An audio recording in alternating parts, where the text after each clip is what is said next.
କି ନା ଯୋଗୀ? ଆପଣ ଯୋଗୀ ନା ଯୋଗୀ? ଯୋଗୀ। ଆପଣ? ଆଜ୍ଞା ଆମେ ଯୋଗୀ। ଜୋରେ ଏକାରାକାର ଯୋଗୀ।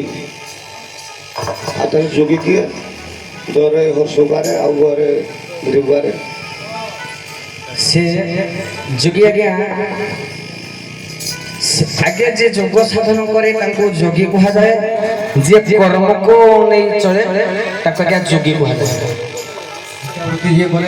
ଆଜ୍ଞା ଇଚ୍ଛା ବୁଦ୍ଧି ଯିଏ କରେ ତାକୁ କ'ଣ କହିବା? ଯୋଗୀ। ଯୋଗୀ। ଆପଣ କହିଲେ ଆମେ ଯୋଗୀ। ନାଇଁ କହିଲେ କି ଯେ ଯୋଗ ସାଧନ କରେ ତାକୁ ଯୋଗୀ କୁହାଯାଏ। ଯୋଉଟା ଜୋରେ ଏକାରାକାର ଲାଗିଥାଏ। ଆଉ ଯିଏ ମାନେ କର୍ମ କରି ଚଳେ ତାକୁ ଯୋଗୀ କୁହାଯାଏ। ଜୋରେ ହର୍ଷକାର। ହଉ ଏ ସଂସାରରେ ସବୁଠାରୁ ଶ୍ରେଷ୍ଠ ଯୋଗୀ କିଏ?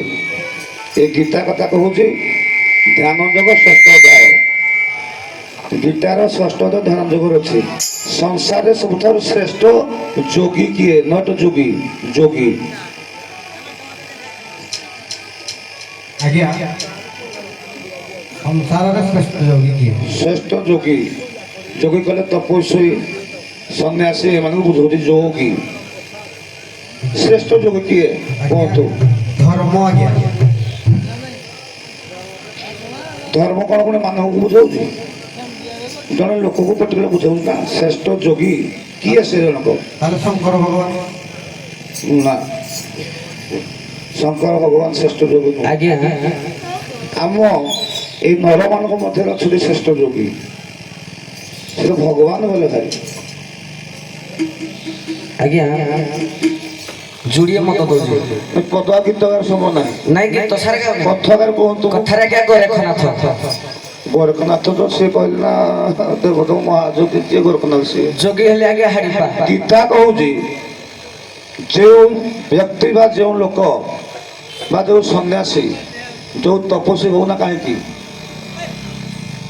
ଅନ୍ୟର ସୁଖ ଦୁଃଖକୁ ନିଜର ସୁଖ ଦୁଃଖ କରି ସେ ମଣେ ବା ଚିନ୍ତା କରେ, ସେ ହେଉଛି ଶ୍ରେଷ୍ଠ ଯୋଗୀ।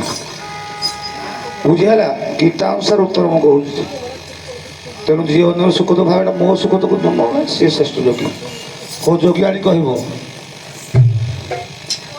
ଦ୍ୱାପର ଯୁଗରେ ଜଣେ ନାରୀ ଯୋଗୀ ବେଶ ଧାରଣ କରିଥିଲା। ଦ୍ୱାପର ଯୁଗରେ ଜଣେ ନାରୀ ଯୋଗୀ ବେଶ ଧାରଣ କରିଥିଲା, ନ ତ ଯୋଗୀଆଣୀ ବେଶ। ସେ କିଏ?